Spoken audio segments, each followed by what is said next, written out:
here. Can everybody hear me okay? Because I don't want to blow anybody's eardrums out with this. Hear me in the back? Fine. Perfect. All right, so my name is Jeremy Erard. My firm is SDI Clarity. We are a talent management consulting firm. We have been at it for 19 years. A lot of the work that we do results in some sort of training happening, and a lot of that training is around leadership, right? Leadership development, leadership skills. And we've done it across industries. We've done it for organizational leaders, functional leaders, disciplinary leaders, you name it. In recent years, obviously, emotional intelligence, or EQ, as a lot of people refer to it, has become a pretty hot topic. But what we've realized is a lot of the skills that we've been weaving into these leadership development programs really build to emotional intelligence, right? So what I wanted to focus on a little bit today was really to kind of talk about what is the role that EQ plays in organizational leadership. I think leadership as a term has kind of gotten diluted a little bit. Leadership isn't a title, it's not a role, it's something that we do, right? We can be thought leaders without having the title. We can lead in different capacities. And there have been a lot of definitions of emotional intelligence put up there, but to me it really kind of breaks down into two areas. You have to be aware and you have to be able to manage, right? So when we talk about awareness, there's awareness of self.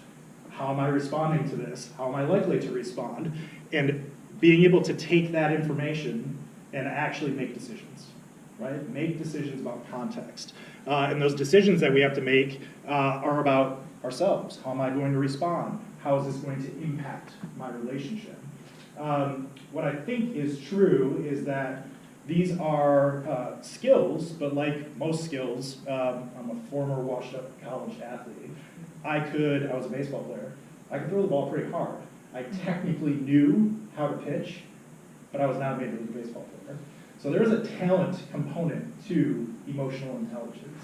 And I think our ability to assess that, I agree we can build and create more awareness around what those skills are that lead to emotional intelligence, but we have to think about what type of leaders we need in an organization and select talent and put them in a position to succeed based on their natural ability as well as our ability to build. Does that make sense to everybody?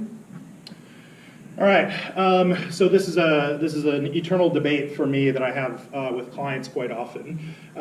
Management was the term. That was the aspiration for a lot of years.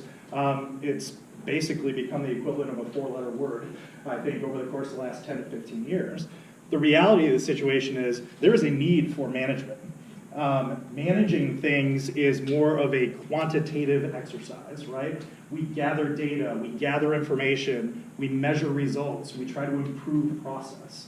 When I think about EQ and what that brings to the table, that is that leadership component.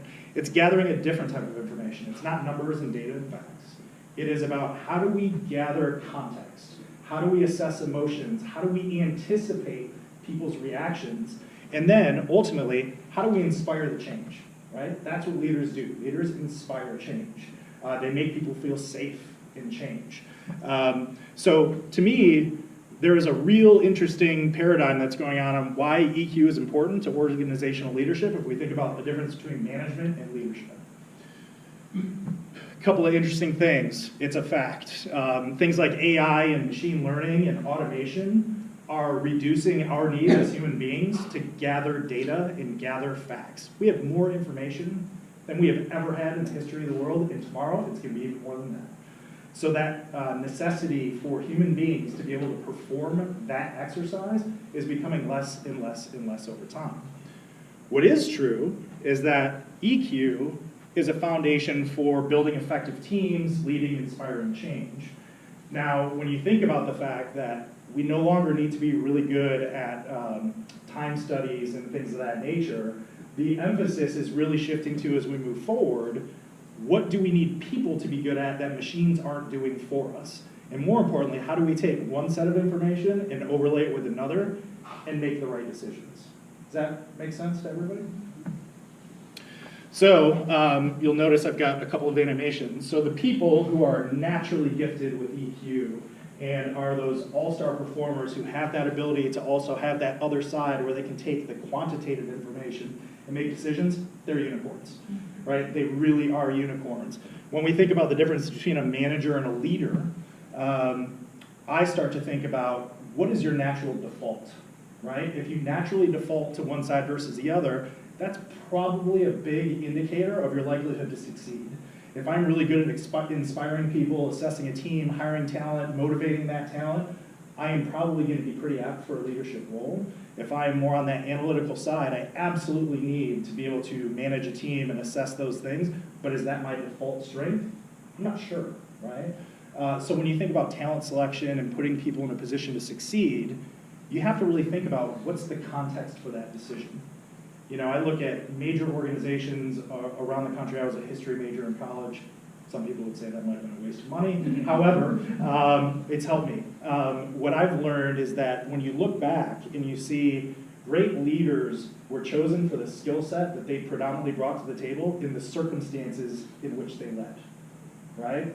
So there is not a silver bullet. In my opinion, EQ isn't the silver bullet for all leadership roles, but there are specific leadership circumstances where EQ is a much higher premium than IQ will ever be.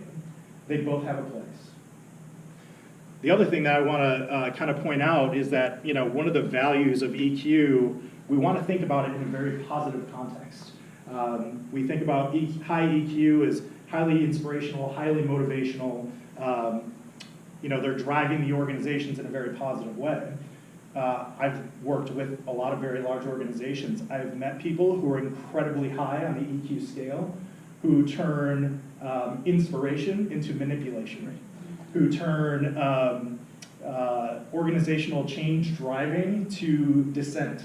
So EQ is a very powerful thing, but it's only powerful in positive context and in highly engaged individuals.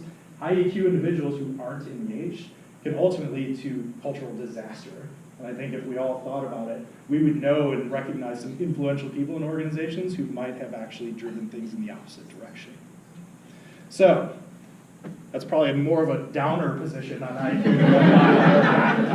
But I am a pragmatist, so I try to be self-aware. But you know, these are the types of things that we've worked with people on. These are the types of problems we like to solve, and I wanted to be brief so we could get to the group discussion. So thanks for your time.